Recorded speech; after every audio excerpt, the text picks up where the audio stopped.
Da-dum, da-da-dum, da-da-dum, da-da-da-da-da-dum, da-da-da-da-da-dum. What does that even mean, Bowers Game Corner?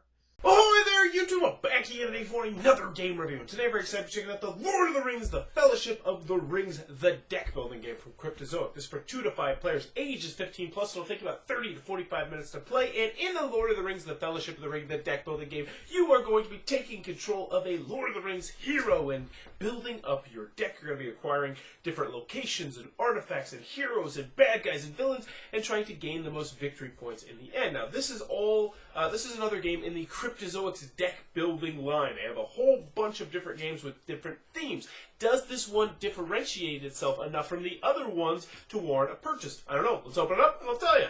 Alright then, we're going to take a look at what's going to get inside the Lord of the Rings, the Fellowship of the Ring, the deck building game. First and foremost, we got our handy dandy rule booklet, which I gotta give a big shout out to. Right on the front, they say learn to play video online. It's a very well done video. I checked it out after the fact. But the rule booklet itself is, let's see, they got the notes page. 12 pages, double-sided, full color, full of pictures, illustrations, example, all the good stuff you like to see in a rule booklet. It's very well done, and it's a very simple game as well. So I can probably teach you how to play right now.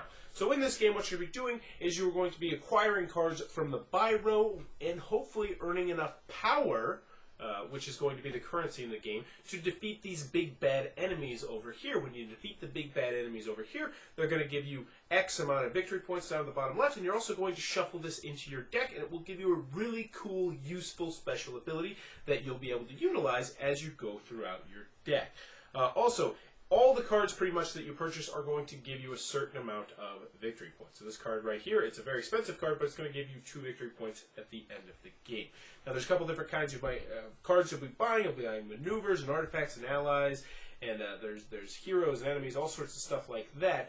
I do want to mention though that some of them will sync together, but they don't always sync together. So let's go over the different components and we'll get into the gameplay. So first everybody's going to get one of their little hero cards right here, which is par for the course with all the Cryptozoic deck building games.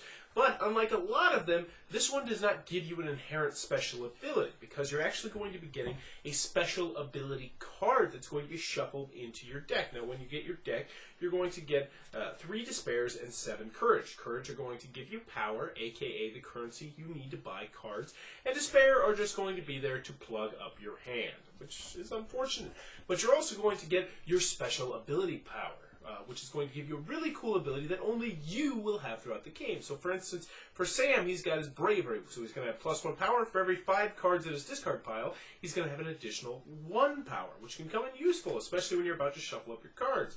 Get Gimli's axe, +2 power. You may discard a card. If you do, you pay 2 less to defeat arch enemies this turn. So his special ability is specifically about defeating the big bad enemies, so that's pretty cool.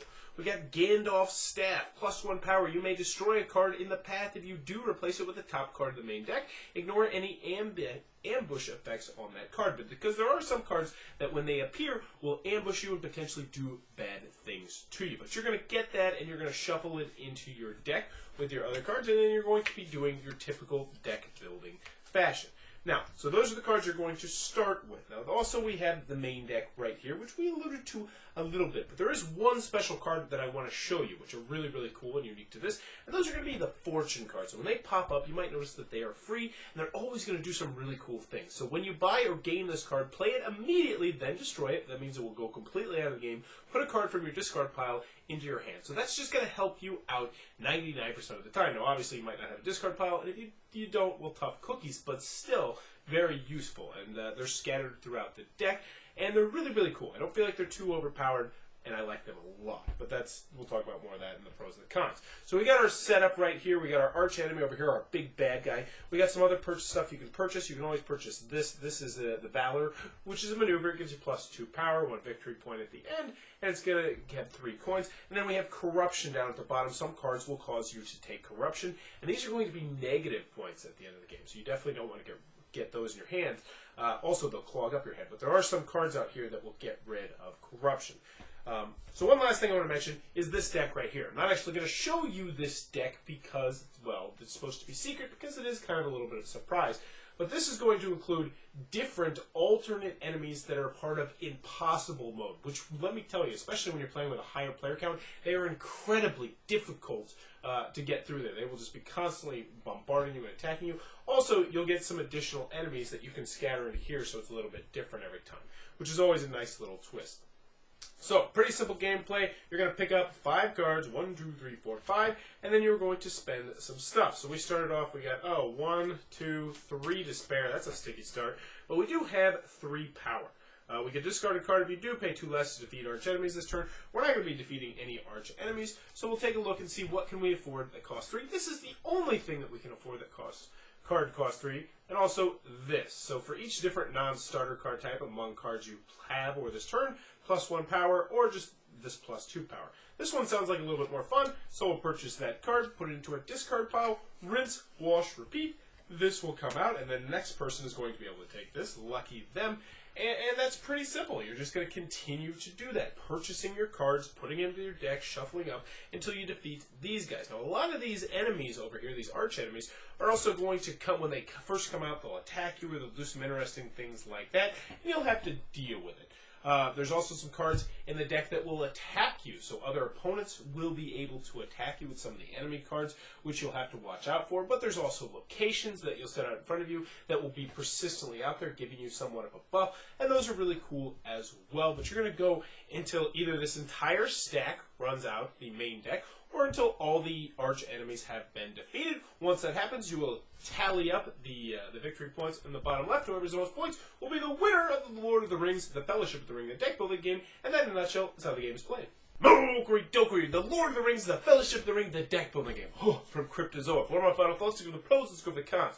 First, on the con side, the game is not going to be for everybody for a couple of different reasons. If you're in the market for a more complex deck-building game, this is probably one you're going to want to steer clear of. It's very bread and butter. Now, there's some cool twists and turns here and there, but it's still a very simple game. You might want to look into like a more of a legendary or something like that.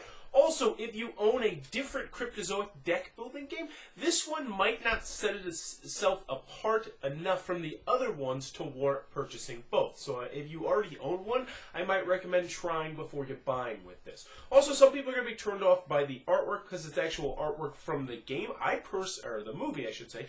I personally like that, but some people are going to think that's a cheap cop-out.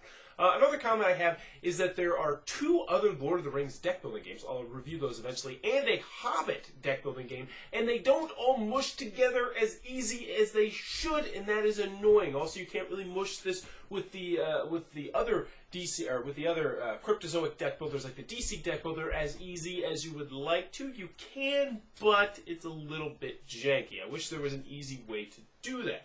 Any other cons I have with the game? Last but not least, the box insert is nice, but if you plan on adding some of the expansion cards in with this one, which I think you probably will, and you'll find out why when I review the other 2 Lord of the Rings deck building games, that's when you can really see the limitations of this box. Oh, one more con is that I wonder about how well balanced some of the different hero cards are in different play modes. Obviously, it goes from 2 to 5 players. Some of them just seem like they're a lot better in 5 players than they would be in 2 players, but that's a small, minor nitpick. Moving on to the pros, the Lord of the Rings, the Fellowship of the Ring, the deck building game is fantastic. I freaking love this game, and I highly recommend this game. If you enjoy deck buildings, if you enjoy Lord of the Rings, if you're new to the hobby, if you're old to the hobby, if you're planning on playing it 2 players or 5 players, it really scratches a lot of itches. So what do I like about this game? First and foremost, it's very simple to learn. It's very simple to teach.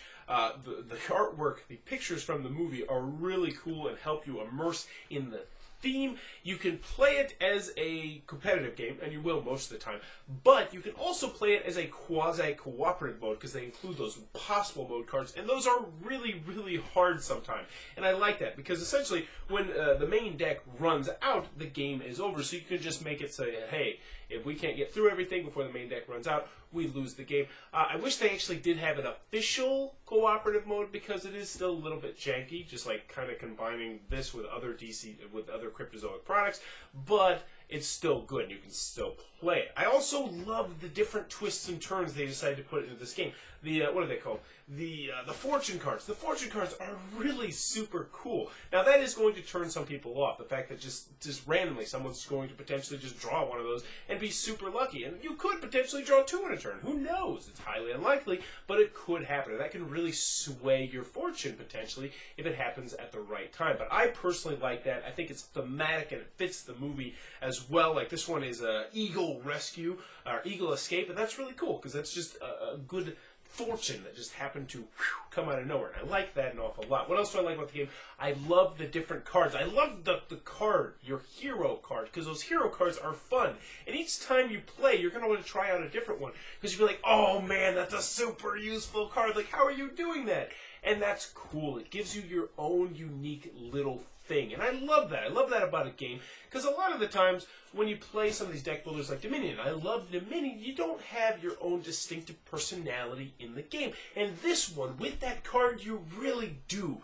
And I like that. So overall, if you couldn't tell, I am a huge fan of Lord of the Rings, the Fellowship of the Ring, the deck building game. How big of a fan? Well, I'm going to slap a Bowers Best seal on this. Only for games that I rank a 9 or higher. I love this game. So that is the Lord of the Rings, the Fellowship of the Ring, the deck building game.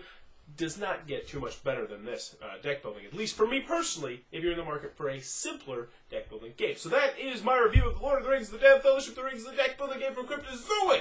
If you enjoyed this video, please sure to click on the subscribe button down below and in the comments below. Let me know, Lord of the Rings, at what stage in your life were you when the movies came out, and how did they impact that stage of your life? That's an interesting way to say it. I'm not just asking if you liked or disliked the movies. Now, me personally, I was in high school and I was in drama classes, and that was really cool because we got to go see the movies in the movie theater, and these were super long movies. So this field trip was essentially us going to the local outside mall in my city and going to see a movie for 3 hours and eating lunch. So it was like a 5-hour field trip where we got to eat lunch, go to a mall, and go to the movie. It was freaking sweet. Plus, I love the movies. They're fantastic. But how did it affect you? What stage were you in your life? And as always, thanks for your time, YouTube.